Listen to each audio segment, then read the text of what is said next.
پاکستان اور بھارت کے درمیان جنگیں دونوں ممالک کی تاریخ کا ایک بہت اہم اور حساس حصہ ہیں۔ یہ جنگیں نہ صرف سیاسی بلکہ ثقافتی اور سماجی سطح پر بھی دونوں ملکوں کے عوام پر گہرے اثرات مرتب کرتی ہیں۔ ان جنگوں کے پیچھے کئی عوامل تھے جن میں سرحدی تنازعات، مذہبی فرق اور عالمی سطح پر طاقت کا توازن شامل تھا۔ پاکستان اور بھارت کے درمیان پہلی جنگ 1916 سے 1968 میں ہوئی تھی، جب دونوں ممالک کی آزادی کے بعد کشمیر کا مسئلہ ابھرا تھا۔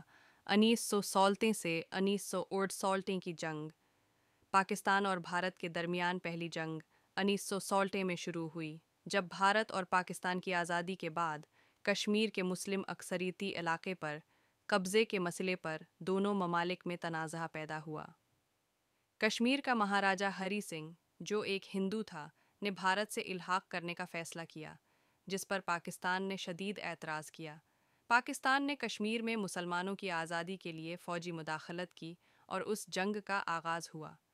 اس جنگ میں اقوام متحدہ کی مداخلت کے بعد ایک عارضی جنگ بندی ہوئی اور کشمیر کے علاقے کو لائن آف کنٹرول LOC میں تقسیم کر دیا گیا۔ 1965 کی جنگ 1965 کی جنگ پاکستان اور ہندوستان کے درمیان ہوئی۔ بھارت کے درمیان ایک اور سنگین جنگ تھی۔ یہ جنگ کشمیر کے مسئلے پر ہی شروع ہوئی۔ پاکستان نے کشمیر میں بھارت کی جانب سے بڑھتی ہوئی فوجی موجودگی کے ردعمل میں ایک چھوٹا سا حملہ کیا۔ بھارت نے اس پر بھرپور جوابی کارروائی کی اور جنگ شدت اختیار کر گئی۔ دونوں ممالک نے ایک دوسرے کے علاقے میں فوجی کارروائیاں کیں اور جنگ کی شدت کے سبب دونوں جانب ہزاروں لوگ مارے گئے۔ جنگ کے دوران دونوں ممالک نے اپنے جوہری طاقتور ذخائر کا بھی استعمال کیا، لیکن آخرکار 1975 میں اقوام ہند اور پاکستان نے جنگ بندی پر دستخط کیے۔ متحدہ کے ذریعے جنگ بندی کی قرارداد منظور کی گئی۔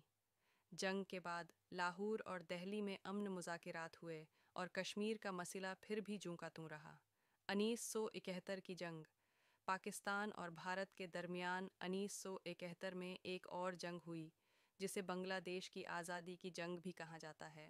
اس جنگ کا آغاز بھارت کی حمایت یافتہ بنگلہ دیش ہے کے قیام کے لیے تھا۔